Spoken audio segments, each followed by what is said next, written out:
Hey, welcome. Welcome into the television version of Strategies for Living. I'm marriage and family therapist David McMillan. Delighted that you've tuned in, joined with me today here on Strategies, and none other than a life strategist extraordinaire, PLPC, Carla McCormick, who is also my partner in crime at McMillan Therapy Services, because we used to call PLPCs counselor interns. Right. But now you are a PLPC. That stands for Provisional Licensed Professional Counselor. Right, but I'm almost done with the P is almost gone. The P is falling off. Yes, Yeah. it's a matter of just days before the P goes away. We'll talk about that. And Carla is also co-host of Strategies for Living Radio. Yes. You reminded me before we went on the air, we went back on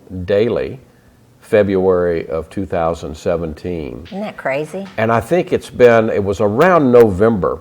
So it's been around, what? 3 years. 3 years ago when I approached you and said, Carla, what do you think about doing a daily radio show with me? What did you think the day that I asked you about that? I thought you were crazy. I was like, I don't know anything about radio. Radio was never on my radar. I mean, I know it was for you because that you've done it, but it was not on my radar. Yeah. And you know, I there you were, and one day it hit me. Keel had called and asked if I would consider going back on daily, because the show's been on consecutively for 26 years. At that point, 24 years, I guess. But we were a weekend show, and they wanted us to go back to daily, to consider going back to daily. And I started thinking, okay, well, you know, do I want a co-host? Do I need a co-host? If I ask somebody to be co-host, who would that be? And then I look around one day and I see Carla, and I hear that Lafayette accent, that little Cajun girl, that slight Cajun girl accent, and I said, that's it. Carla girl is she's my co-host. So thank you for jumping on board and going with me. What did you honestly think? Now you're still co-host occasionally. You're not doing it every evening now. Right. But for a couple of years, you were on every night. What did you think? It was a lot more. It was more fun than I expected it to be. Yeah. It was not work. It's a lot of fun. Yeah, it's a lot of fun. I got to meet some super interesting people and talk to people that I would never in a million years get to talk to, authors and influential movers and shakers. You never know what's coming on Strategies, do you? You know, people ask me all the time, how do you know what's the do you have a format, or do you prepare? Do you have a script in front of you? And I'm like, no, not when you work with David, you just fly by the seat of your pants. Well, see, there's paper in front of us, but there's nothing on it. So, to me, that's the best way to do radio and TV. Don't script. Well, his advice when I said, well, I don't know what to do and I don't know how to do this, he said, all you got to do is just pretend you're at the kitchen table and we're just talking. That's what I've done for the last 2.5 years. That's it. What led you to think about counseling as a profession? My own journey, being in counseling and the help that I got through counseling, and just kind of having that feeling of wanting to give back. Yeah. The adage that you turn your test into your testimony. So just kind of that burning desire of how do I take the things that I've been through, and how do I help someone else with that. You are actually, not to expose too much of your journey, but you had actually finished up a master's degree many years ago. You had actually decided to do this several years ago, and then life got busy and in the way, and started a business in between. Right. Moved out of the area. I moved out of state, yeah. And started a business, or two, Yeah. and ended up back in Louisiana. You know, God has a funny way of kind of nudging me along. You know, Yeah, you can run, but you can't hide eventually. You know, my whole life has been about, like, you know, those old timey GPS units where they're constantly recalculating. Yeah. You know, my whole life has been about recalculating. So you know, I got my master's and then worked in addiction for a couple of years, and then decided that I was going to go off and do something totally different. Yeah. So took a break for about almost 10 years. You actually became a locksmith. Yeah, I owned a locksmith business. Yeah. So I actually owned Papa Lock in Portland, Oregon. Wow. I know. So who knew? You were a Portlander. I was put a bird on it, you know. So tree hugging, left coast person. Yeah. Came back to Louisiana for family and a whole bunch of different reasons, and just kind of kept having that gentle nudging, get back into counseling, and ran into you one day, and you said, hey. We had actually known each other in another lifetime. Like 20 years ago. 20 years ago, and had actually hung out a little I bit know, isn't together that as friends. Yeah, it's crazy. And then you said, I think that's a great idea. And one thing led to another, and here I am. Here you are. You had to end up going back to school because in between your first master's degree and when you decided to enter, there were a few more hours required. I think 12 more hours were required. Right. So everything I had accomplished before then, I had to start over. Right. And they decided that, because now they have something called CACREP, which is Right. a certification Right. kind of Which was nationwide. CACREP was in existence back then, but it wasn't. It wasn't standardized across the nation as they're trying to do now. Right. So then I had to go back and take 12 more hours, on top of my master's, and Right. then do a whole bunch of, a lot more counseling. It's not really internship because you're not really in school, but it's Right. supervised Right. kind of counseling, Right. which is 3,000 hours, which Yeah. is a lot. So when you actually go to an LPC, a licensed professional counselor, you know that you've gone to somebody who's done a lot of work to get there. They've jumped through a lot of hoops. They've had a lot of supervision. They are ready, typically, to handle whatever it is that you're ready to discuss with them. Well, and so I've been tagging around with this guy for the last 2.5 years and learning everything I can. I'm kind of like David's his little protege, his hemorrhoid, whatever. My little mini me. Yeah. Sorry. Well, that's why I had to grow my hair. See? Yeah. so we could do that. Exactly. What's been the biggest surprise? The biggest surprise, how much fun I'm having. Yeah. How this is kind of, a second career and kind of a, re-entering the workforce, and how much fun I'm having, Yeah.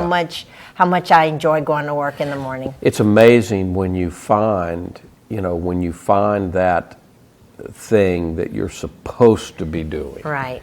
And some of us, for a number of reasons, geography, money, family in our ear telling us, oh, you need to do this or you need to do Right. that. There's a lot of us that don't listen to our hearts, listen to our insides. If we can even get there, because Right. sometimes there's so much noise on top, you can't get there. But when you do, it's magical. Well, and I think for me, the advice that I would give people is don't not do something because it's going to take a long time. I remember one of when you came in and we talked, when you were wondering, well, what should I do? One of the first things, but it'll take so long, and I'll be so old. Well, I think I said something along the lines of, well, if you don't do it, how old will you be then? Yeah, in 4 years you're still going to be 4 years older. Yeah, you're so going to might be as 4 well- years older. So why Yeah. not? And I think when you're doing something that you love, it's easy. I mean, it's still work, and I still Sure, have to go to work, sure. and it's still a job. Absolutely, It's not yeah. like it's a vacation, but it's easy to do the work. It's easy to do, to check those boxes and to do that schooling and to do the extra stuff because it's something you want to do. What would you say to anybody watching us we've got a lot of young people running the cameras and in the control room, that some of them are perhaps pursuing a broadcast career. Some of them may still be searching. There may be people watching that are searching right now. How do you tell people, how do you go about finding that thing? I think you don't quit looking, and you just keep marching. For me, it was, So are you saying stay curious? Stay open and curious? Stay be open. Be a curious student of life? And don't just go, oh, that's too hard, or that'll take too long, or I'm not smart enough. Yeah. One of the things that I've learned, in my knowledge as I've gotten older is a lot of things I didn't do because I thought they would be too hard or I wasn't smart enough. You're going to kick yourself when that person you studied with in whatever class goes on and does something and you go, wait, I was as smart as that guy. He cheated off of my test. In fact, I was smarter than that guy. Yeah. Yeah, and but the difference is they don't stop.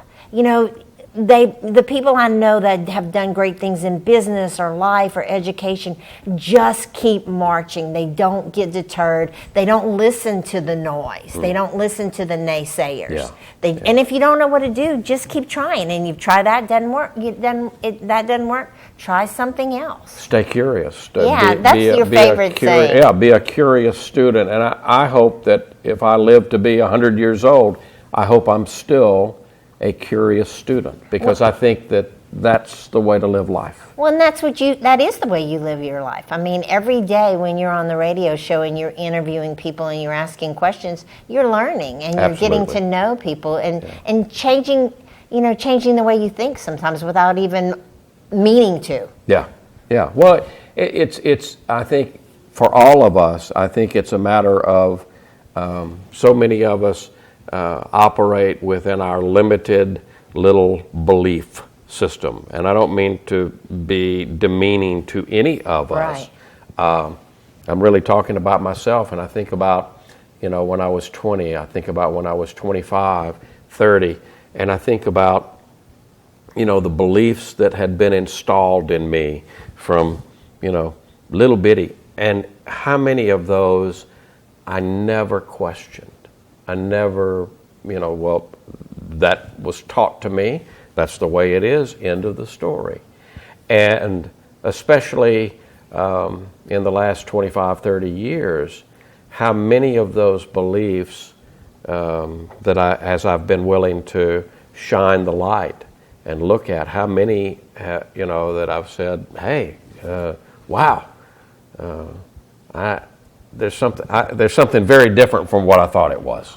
Well, and I think sometimes you don't even know those beliefs are there. Yeah. You're just kind of like, this is what people in my family do. This is what we do. And this is the kinds of cars we drive, and these are the neighborhoods we live in. These are the churches we go to. Yeah. Exactly. And I think when you meet new people and you travel and you go to school, even if you don't know what your major is going to be, just learning new things and being exposed to new things changes you. Absolutely. And it broadens your horizon, because that's how you expand your box. Absolutely. We're going to take a break, and we'll come back. PLPC Carla McCormick is our life strategist today here on the television version of Strategies for Living. Stay with us. We've got more to come.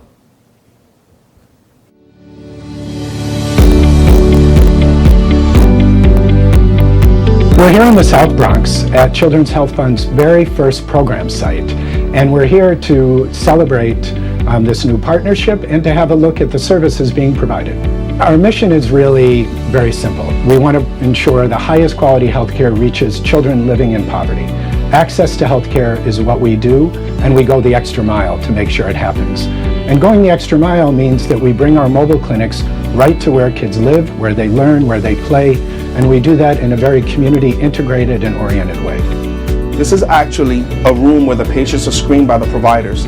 You could talk to the doctor about various conditions or what it is exactly that you need, just like you would do at your regular physical. The doctor can order certain blood tests to be done from here. They can order certain screenings. They can order referrals for the patient to see specialists if they needed to. They can also order nutrition, mental health, whatever it is that the patient needs, just like at a regular physician's office. We do more than just medical care. So when we talk about comprehensive services, we obviously have providers, nurse practitioners, and doctors doing basic primary care, but so often a patient comes in complaining about one issue, and then we find out there's so many other issues.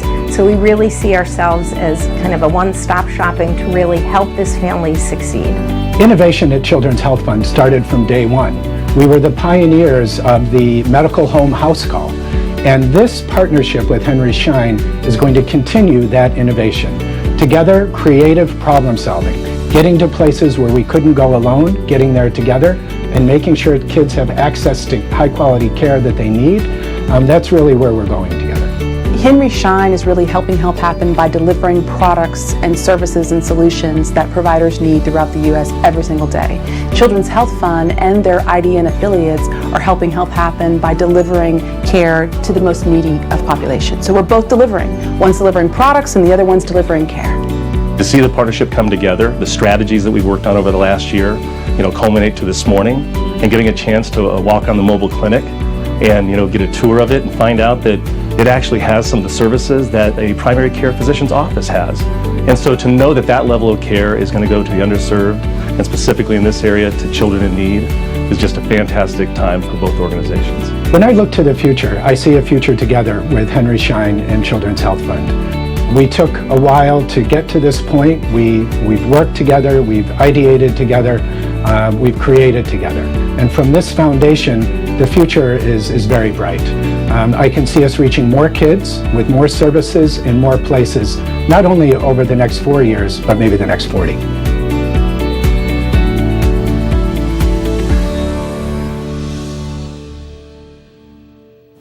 Hey, welcome back. Welcome back into Strategies for Living.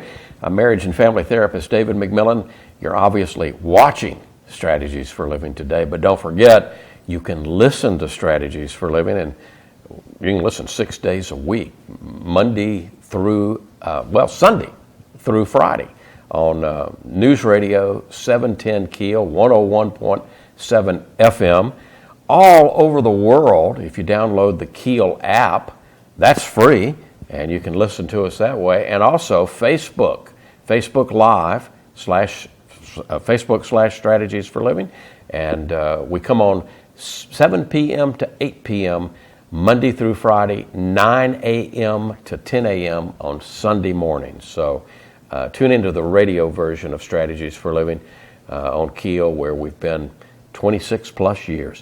And this girl is, you're going to listen to her some days. For a couple of years there, you were running daily. But we ran you a lot. I didn't have enough stamina. I couldn't keep up. I was working, I don't know how, this guy right here works about, 12, 13-hour days every day? I don't know. I don't count. Yeah, he does. If you don't count, then it doesn't. If you don't count, it doesn't count? If you don't count, it doesn't count. Yeah, I couldn't keep up. But he's on every night. I didn't know you were on Sundays also. Yeah. Well, see, the Sunday show was already on. Right. And for Strategy started in 1992 as a daily show on Keel. We were on the original time slot. We came on at 9 o'clock in the morning. So you were a radio guy before you were a therapist? I was 17 years in the radio business. The radio business was just going to be the way I worked myself through college. I actually started in radio after I graduated high school. Graduated Jesuit High School. It's now Loyola, but back in my day it was Jesuit High School. Graduated in 1974, and I think I was going to start at LSUS, and needed a way to work myself through college, and so went to KBCL and got hired as a weekend announcer. First weekend I was on the air. Sunday night, the red phone rings, right? What is the red phone? The red phone president? that's the boss. Oh, okay. And I thought, oh my goodness, what have I done? So I answered the phone, and my boss, Buddy Flowers, says, the 7 to midnight guy during the week just quit. You're going to college, aren't you? I said, yes, sir. I'm about to. He said, "You going to take any classes at night?" And I said, "I'm not planning on it." He said, "Good. Come to work tomorrow night, 7 o'clock." So, Wow. I got right place, right time. Ended up to be in the radio business for 17 years. It was a ball, So were you like a DJ? I started at the point in time I was telling you about. I was a part-time disc jockey. I worked myself into sales and then got the attention of Keel Radio in Shreveport. Became an account executive at Keel. Got named sales manager of Keel back in 78, excuse me. General sales manager of Keel and KMBQ in 1979 or 80, and then started KVKI Radio with 4 other guys. Oh, wow. In 1983. The KVKI. The KVKI that you're still listening to, 96.5. It's pretty much the same station that we started back in 1983. Our group owned it from 1983 to 1986. After we sold it, I continued to work there, but at that point, that's when I began to search, okay, what's next? Right. At first, I thought I wanted to go get a master's degree in business. I thought I wanted to do an MBA. And again, it's that God pursuit thing. Things just fall. Right. And I'd like to sit here and tell you that I was smart enough to have found counseling, but counseling found me. And the very first graduate course I took, I knew I was home. I absolutely knew I was home. And so I finished my master's degree and went into practice in 1991. So as of May, I've been in practice for 28 years here in Shreveport. So, it's been a lot of fun. It hit me, probably the I don't know, somewhere along the first year of practice. Well, why don't I take what I was doing and take what I do now and see if I can merge them together in some ways? And that's how Strategies for Living was created.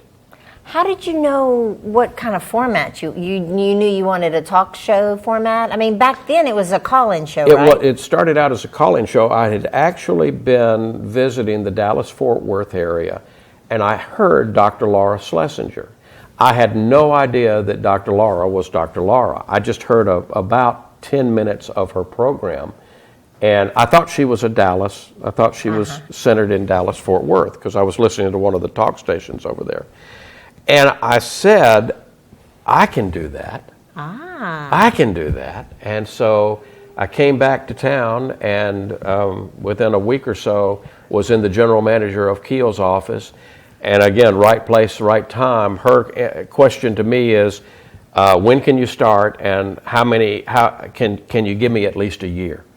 Because they were doing the transition from music into, they had already put Rush Limbaugh on the air, and they were looking for talk product. And here I came with the idea of Strategies for Living. So it evolved. Talk radio back then was pretty new, except it was for brand like new. NPR and those. Yeah, NPR was, the genre that has become, that Rush Limbaugh and company have built was brand new back in the early 90s. And so we caught on there, and the rest is local history anyway. I remember listening. Fun. I remember listening to you guys. You guys were on in the mornings, right? Myself, and then I was in practice with Bob Roush, Alton McKnight, and Dixie Richards. So I was on every day, and then one of them would come on as a co-host. I had rotating co-hosts, so it was fun. Yeah. And it's fun every time you show up at Strategies for I have Living. a So ball. thank you. I Thank have you a so ball much. every time I Thank come. you for coming and doing this today. This has been fun. It's just it flies by too quickly. Yeah, look at here. Yeah. There's the time. It's time. Folks, I hope you will tune in to the radio version of Strategies for Living every weekday evening between 7:05 and 8, 101.7 FM, 710 Keel, the Keel app, Facebook/Strategies for Living. Tune in, and we'll see you next time right here on Strategies for Living. For Carla McCormick, I'm David McMillan. See you soon.